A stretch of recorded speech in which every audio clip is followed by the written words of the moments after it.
Ku soo dhawow Somali Voice in Norway. Marka ugu horreysa ma noo sheegi kartaa magacaada, khibradaada iyo magaalada aad kaga nooshahay Norway? Magacaygu waa Maryan Aadan Cigale. Waxaan deganahay magaalada Bergen. Waxaana gudoomiyaha haweenka Soomaaliyeed ee Hordaland.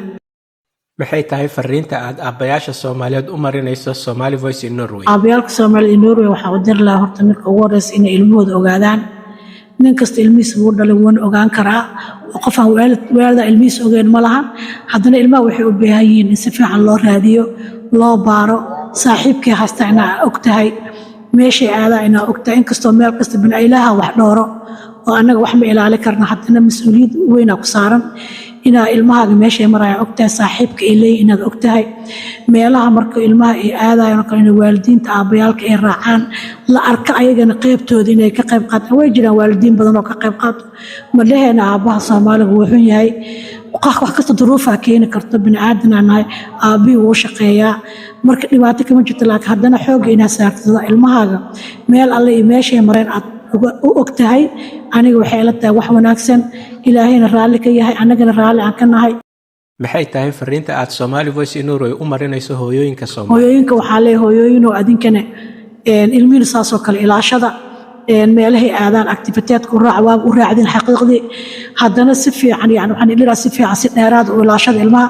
saaxiibku la socda la saaxiib cunugaaga adii asaga wada hadalka waa muhiim inay wada hadal niga dhaxeeyaan weydii markuu imaado intuu jiray yow raacay inaad og tahay muhiimadda weyn waaye marka waxaan ku dhihi lahaa ilmaha ogaaw meel alle meeshay maraayana la soco adiga ilma dhowrto laakiin haddana waa inaa ilaalisid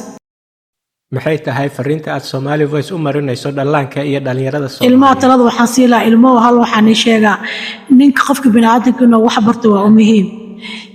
waxbarashadiina ku dadaashiin inaa shaqaysatiin inaa waalidkiina adeecdiin tan ugu muhiimsan waalidka waa inaa adeecdid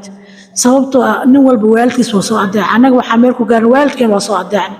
adinkana waxaa niga codsanayaa inaa waalidkiina adeecdiin aad maqashiin waalidka ma xumo ha u malayn waalidka inuu xilmi qof kasta ilmihiisa wuxuu jecel yahay ilmaha ugu fiicnaa noqdaan marka ilmo waxaan ii sheegaya dhalinyareeni qaaday ilmo yaraa tihiin kolley dhalinyaraa tihiin wax kastaad la kulmaysiin